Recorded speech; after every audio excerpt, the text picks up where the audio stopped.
جنت کے اندر داخل ہوگا، جس کو کہتے ہیں خاتمہ بالخیر۔ ہم اپنے سماج اور سوسائٹی پہ نظریں ڈالیں، آج کل ایسے کس کی موتیں ہو رہی ہیں؟ ارے جہاں ایک طرف شیطان ورغلا رہا ہو موت کے وقت ہمیں، اور ایسے موقع پر ہماری زبان سے لا الہ الا اللہ کا ورد نکل رہا ہو۔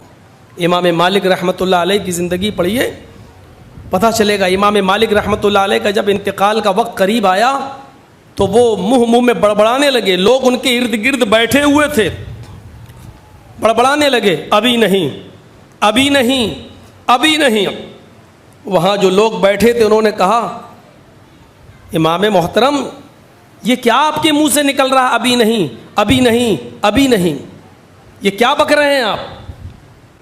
تو امام مالک رحمۃ اللہ علیہ کہتے ہیں کہ دیکھو یہ شیطان میرے سامنے آیا ہے، اور یہ شیطان ہم سے کہہ رہا ہے کہ امام مالک تم میرے چنگل سے بچ گئے ہو، بہت میں نے ڈورے ڈالے تمہارے اوپر، بہت میں نے تمہیں بہکانا چاہا، بہت غلط کام تم سے کرانا چاہا، لیکن تم پہلے شخص ہو جو میرے بہکاوے میں نہیں آئے، اور آج تمہارے انتقال کا وقت قریب ہے تو تم خوشی خوشی اللہ سے ملنے جا رہے ہو، ملاقات کا وقت ہے، تم میرے چنگل سے بچ گئے ہو، چنگل سے بچ گئے ہو، میرے دامن سے بچ گئے ہو۔ تو اس پر امام مالک کہتے ہیں کہ میں اس سے کہہ رہا ہوں ابھی نہیں، ابھی نہیں، ابھی نہیں، یعنی مجھے ڈر ہے کہ آخری وقت میں بھی کہیں تو مجھ سے کوئی غلط کام نہ کرا لے جائے، کہیں یہ بھی کوئی تیری چال نہ ہو۔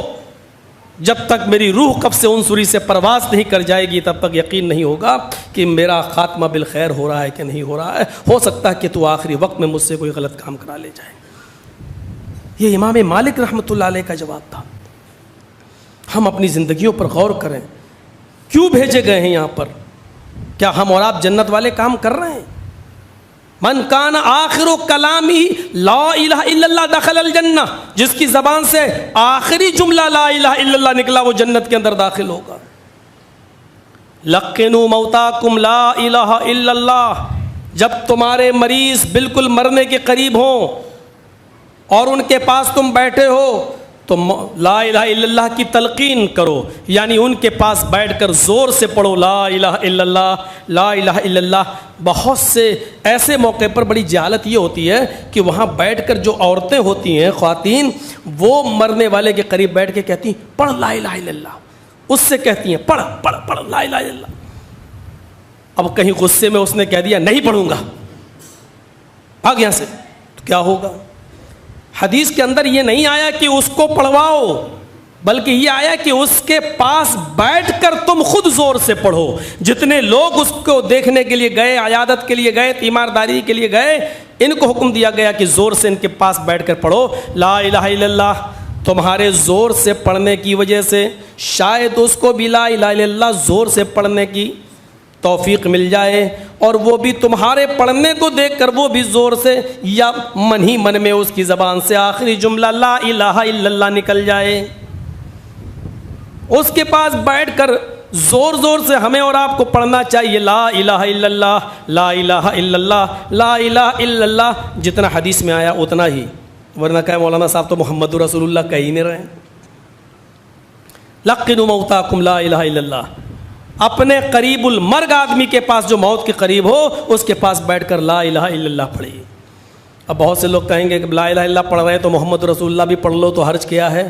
تو پھر ہم کہیں گے کہ امام یا مؤذن صاحب نے ابھی جو اذان دی تھی انہوں نے لا الہ الا اللہ پہ ختم کر دی، آپ محمد رسول اللہ بھی کہہ دیتے تو حرج کیا ہے؟ جتنا بتایا اتنا ہی پڑھنا ہے ہمیں اور آپ کو۔ اذان کہاں پہ ختم ہو رہی ہے؟ حی علی الصلاۃ، حی علی الفلاح، اللہ اکبر، اللہ اکبر، لا الہ الا اللہ۔ اب آپ کہیں کہ لا الہ الا اللہ پہ ختم ہو گئی تو کلمہ تو پورا لا الہ الا اللہ محمد رسول اللہ ہے، تو لا الہ الا اللہ پہ ختم کیوں کیا؟ محمد رسول اللہ بھی کہہ دیا ہوتا۔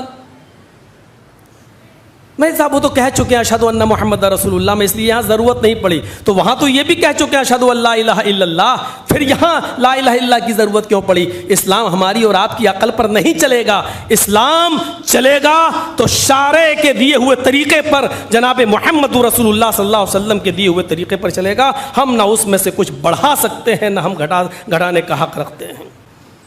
غور کیجیے، وہاں پڑھیے، ہو سکتا ہے۔ ایک حدیث میں آتا ہے کہ اللہ کے نبی صلی اللہ علیہ وسلم نے فرمایا کہ جس نے لا الہ الا اللہ کا وہ جنت میں داخل ہوگا۔ تو صحابہ نے کہا اللہ کے رسول، جب لا الہ الا اللہ کہہ دینے سے ہی ہمیں جنت مل رہی ہے تو اب ہمیں روزہ رکھنے کی اور نماز پڑھنے کی کیا ضرورت؟ ایک اور حدیث کے اندر آتا اللہ کے نبی نے فرمایا لا الہ الا اللہ مفتاح الجنہ، لا الہ الا اللہ، یہ سب بخاری کی حدیثیں ہیں، لا الہ الا اللہ مفتاح الجنہ، لا الہ الا اللہ جنت کی کنجی ہے، جنت کی چابی ہے۔